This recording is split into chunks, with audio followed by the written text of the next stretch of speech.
தேர்தல் ஆணையம் செய்திருக்கக்கூடிய தவறுகளுக்கு அளவில்லை.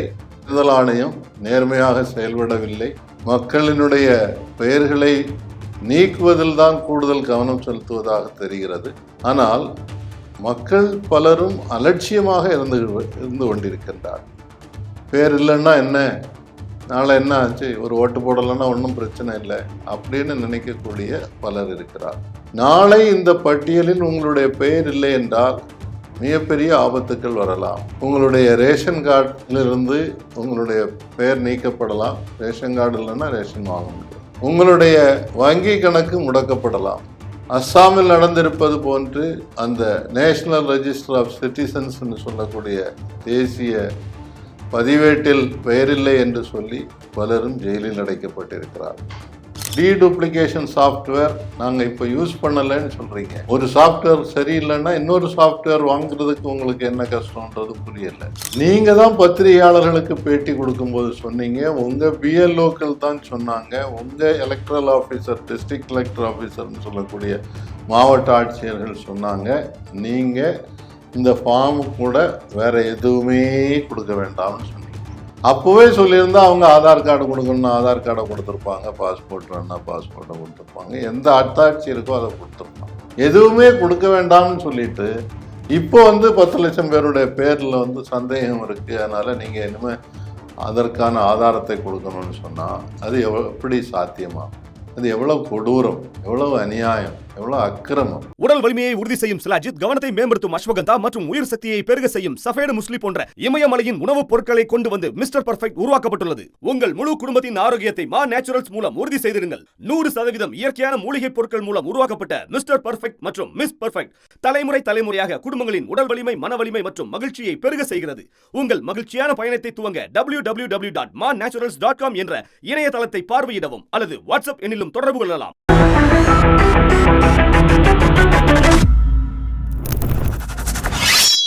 பூஸ்டர் நேயர்களுக்கு எனது பணிவான மாலை வணக்கங்கள். இந்த காணொளி மூலமாக தமிழக வாக்காளர்களுக்கு நான் ஒரு தாழ்மையான வேண்டுகோளை வைக்கின்றேன். அதே போன்று அரசியல் கட்சிகளுக்கு, தேர்தல் ஆணையத்திற்கு, நீதிமன்றத்திற்கு சில கோரிக்கைகளை வைக்க விரும்புகின்றேன். வாக்காளர் தீவிர திருத்த பட்டியல், வரைவு பட்டியல் 19ஆம் தேதி வெளியிடப்பட்டது. இன்றைக்கும் பல இடங்களில் அந்த பட்டியல் பூத்களில் ஒட்டப்படவில்லை.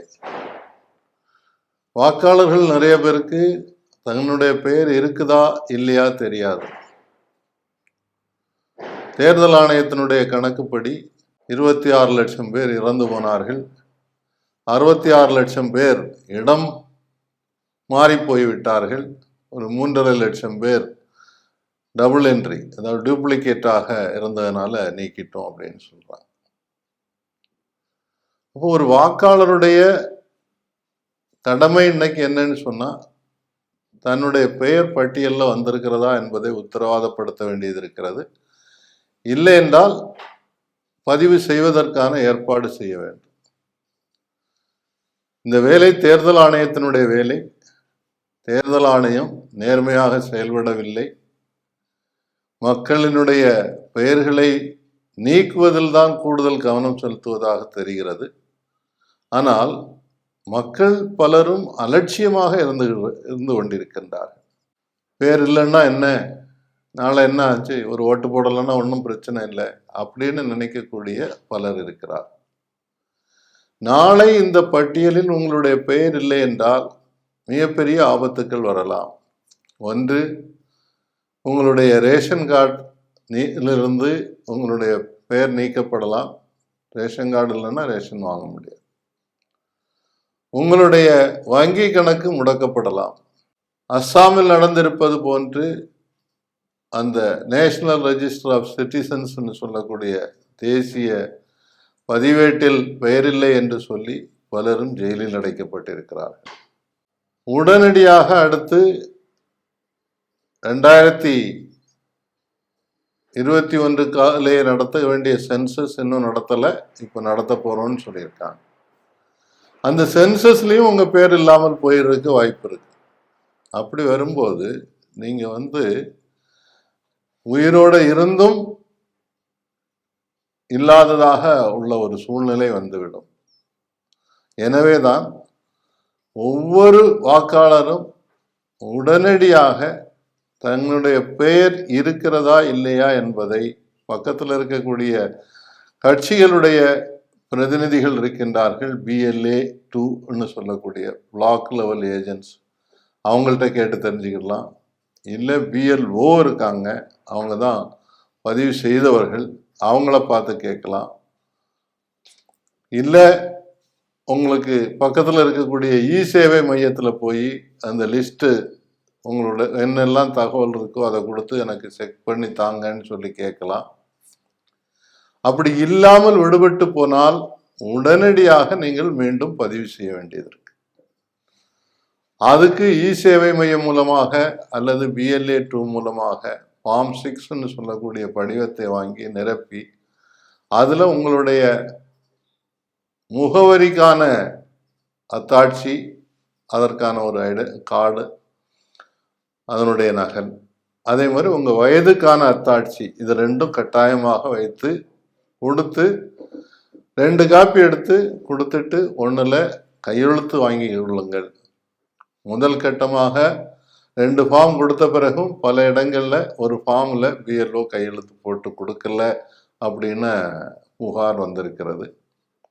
அதனால கட்டாயமாக கையெழுத்து போட்டு தரணும்னு வாங்குறது அவசியம். ஏன்னா அதுக்கு பிறகு இறுதி வாக்காளர் பட்டியல் வந்த பிறகு அதை சரிபார்ப்பதற்கும் அதற்கு பிறகு பெயர்களை சேர்ப்பதற்கும் வாய்ப்பு ரொம்ப குறைவாகிவிடும். எனவே இந்த காலகட்டத்தில் அடுத்த மாதத்திற்குள் ஜனவரி 18 கட்டாயமாக கடைசி நாள் வரை வெயிட் பண்ணாமல், இப்போ கூட நடந்தது 3 நாள் கூடுதல் நாள் கொடுத்தாங்க. ஆனால் அந்த BLO பார்த்து ஃபார்ம் கொடுக்க போனால் இல்லை நாங்கள் எல்லாமே அப்லோட் பண்ணி முடிச்சிட்டோம் அப்படின்ட்டாங்க. அதனால் விடுபட்டவர்களும் இருக்காங்க. அதனால் கடைசி நாள் வரை வெயிட் பண்ணாமலே இப்போ உடனடியாக இந்த படிவத்தை பார்த்து பேர் இருக்கான்னு கண்டுபிடிக்கிறது, இல்லைன்னு சொன்னால் உடனடியாக புதிய படிவம் கொடுப்பது என்பதை செய்ய வேண்டும். தேர்தல் ஆணையம் 4 நாட்கள் ஒவ்வொரு பூத்துலையும் சிறப்பு முகாம் நடத்துவோம்னு சொல்லியிருக்காங்க. நடத்துறத உத்தரவாதப்படுத்தணும். அப்படி சிறப்பு முகாம் நடந்தால் அங்கேயே போய் நீங்கள் ஃபார்மை ஃபில்அப் பண்ணி கொடுத்து உங்களுடைய அதற்கான பதிவுச்சீட்டையும் வாங்கி கொண்டீர்கள் என்றால் உங்களுடைய பெயர் அடுத்து வரக்கூடிய பட்டியலில் வருவதற்கான உத்தரவாதத்தை ஏற்படுத்தி கொள்ளலாம். இந்த காலகட்டத்தில் அரசியல் கட்சிகள் செய்ய வேண்டிய வேலை என்ன? அரசியல் கட்சிகளுக்கு ஒவ்வொரு பதிவு செய்த கட்சிக்கும் ஒவ்வொரு பூத்துலையும் block level agent, booth level agent அப்படின்னு சொல்லி BLA 2 கொடுத்துருக்காங்க. திராவிட முன்னேற்ற கழகம் போன்ற கட்சிகள் உடனடியாக அந்த BLAக்களுக்கு இப்போ சிறப்பு பயிற்சி நடத்தி அவங்க எப்படி இந்த ஃபார்ம் ஃபில்அப் பண்ணி கொடுக்கறதுக்கு ஹெல்ப் பண்ணணும் அப்படின்றதெல்லாம் சொல்லி கொடுத்துருக்குறாங்க. இப்போ அவங்க எல்லா கட்சிகளுக்கும் தான், அது எந்த கட்சியாக இருந்தாலும் சரி, அவங்களுடைய கடமை என்பது இதுக்காக அரசாங்கமோ கட்சியோ காசு கொடுக்க போறதில்லை. ஆனால் நீங்கள் கட்டாயமாக இந்த படிவத்தை வெரிஃபை பண்ணணும். அரசியல் கட்சிகளுக்கு நேரடியாகவே ஒரு பிரிண்ட் அவுட் கொடுத்துருக்குறாங்க. அதில் இருந்து நீங்கள் ஜெராக்ஸ் எடுத்து வாங்கிக்கணும் உங்கள் பூத்துக்குள்ளது. இல்லைன்னா தேர்தல் ஆணையத்தினுடைய வெப்சைட்டில் போய் உங்கள் பூத்துக்குள்ள ஃபுல் லிஸ்ட் மட்டும் பிரிண்ட் அவுட் எடுத்துக்கிடுங்க. பிரிண்ட் அவுட் எடுத்துட்டு வீடு வீடாக போய் பார்த்து அவங்க பேர் இருக்கிறதா இல்லையான்றதை உத்தரவாதப்படுத்துங்க. அந்த பிரிண்ட் அவுட் எடுக்கும்போது 3 எடுக்கணும். ஒன்று புதிய வரைவு பட்டியல், அதனுடைய லிஸ்ட்டு எவ்வளோ பேர் இருக்காங்க. நீக்கப்பட்டவர்களுடைய பட்டியல் தனியாக ஒரு லிஸ்ட் இருக்கு, இறந்து போனவர்கள பேரில், அதையும் எடுக்கணும் தனியாக. அதுவும் பூத் வாரியாக இருக்கு. அதே மாதிரி மாற்றலாகி போனவர்கள் அல்லது கண்டுபிடிக்க முடியாதவர்கள்னு ஒரு பட்டியல் இருக்கு, அந்த பிரிண்ட் அவுட்டும் எடுக்கணும். டூப்ளிகேட் இந்த பிரிண்ட் அவுட்டும் எடுக்கணும்.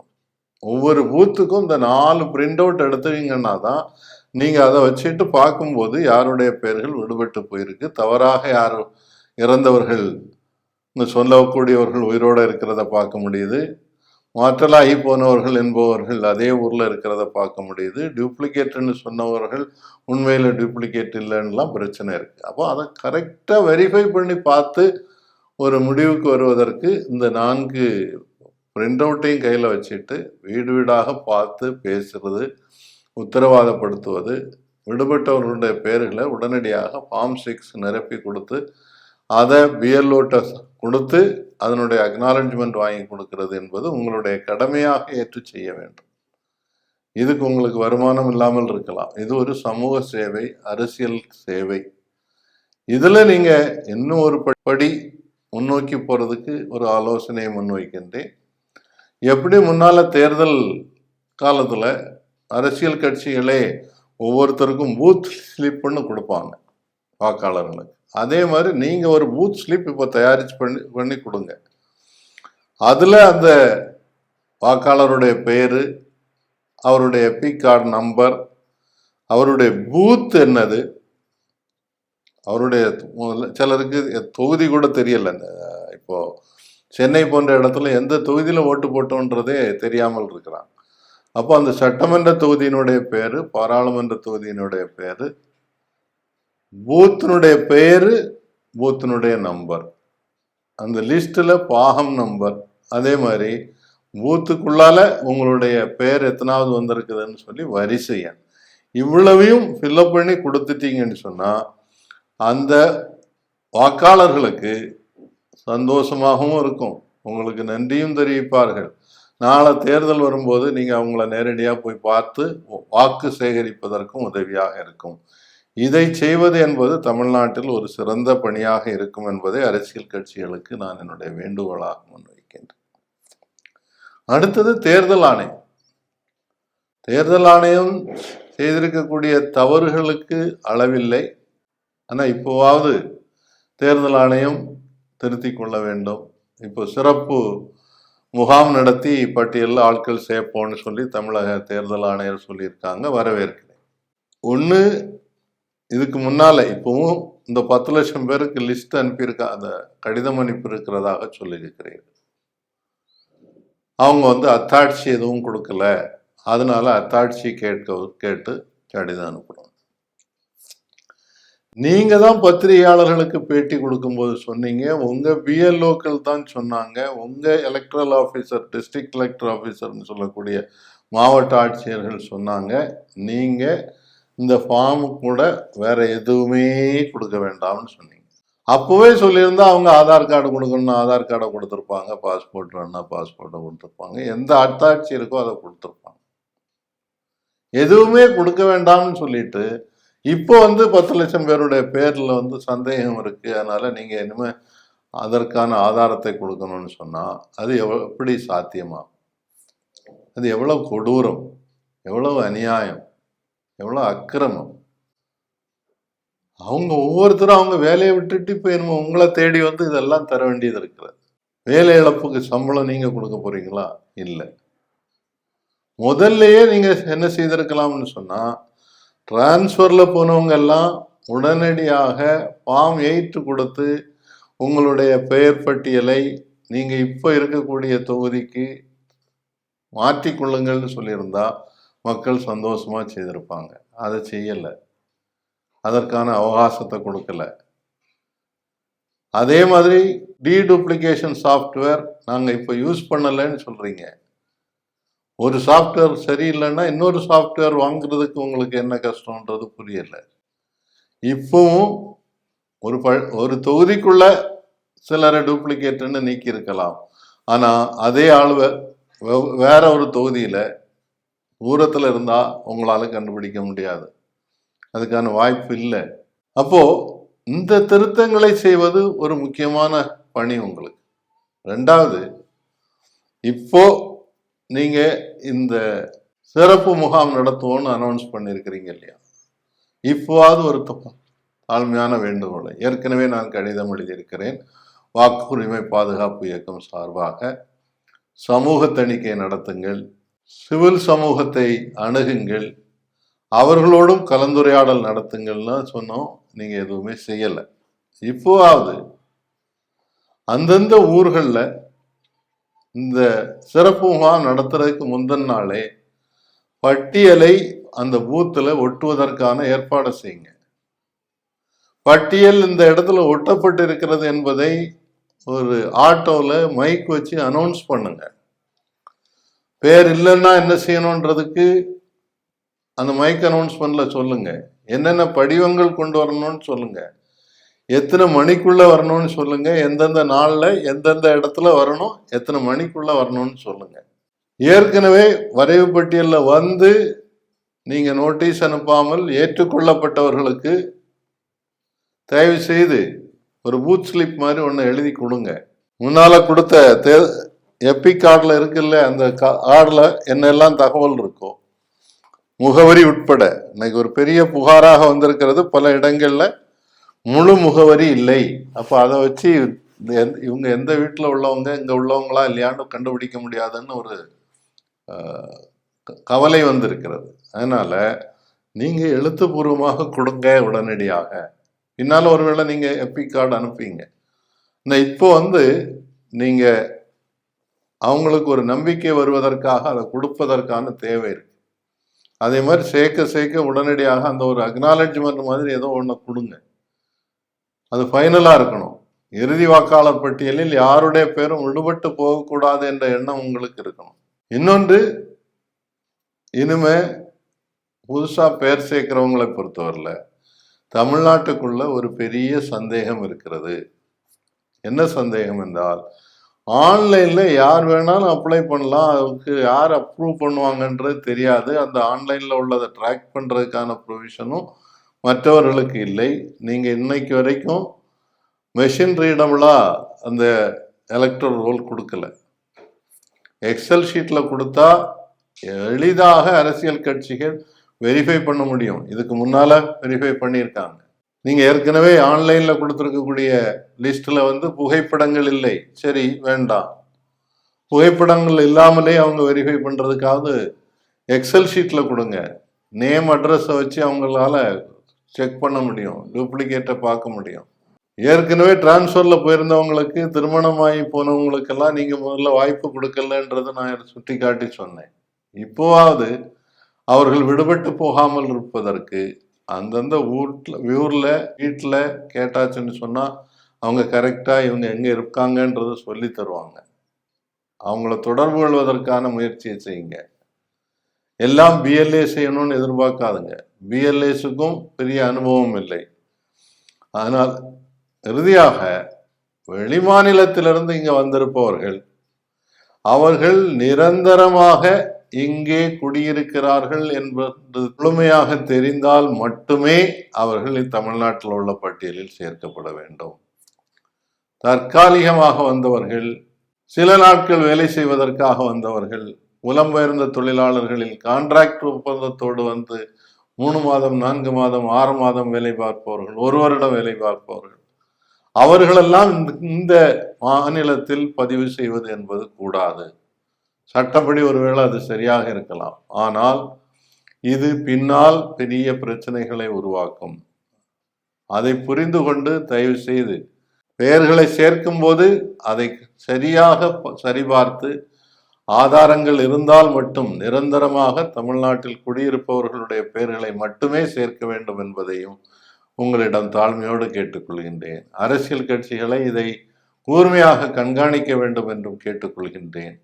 நன்றி, வணக்கம். ஊடகம் கார்ப்பரேட் அரசியல்வாதிகளின் கைப்பாவையாக அடிமைகளாக இருந்தது போதும். இனி சாட்டை எடுத்து சுழற்றும் நேரம் வந்துவிட்டது. ஊடகம் பொதுமக்களாகிய உங்களுக்காக, உங்களாலேயே இயக்கப்பட வேண்டும். ஊடக சுதந்திரத்திற்காக உங்களின் பங்களிப்பை இன்றே அளித்திடுங்கள்.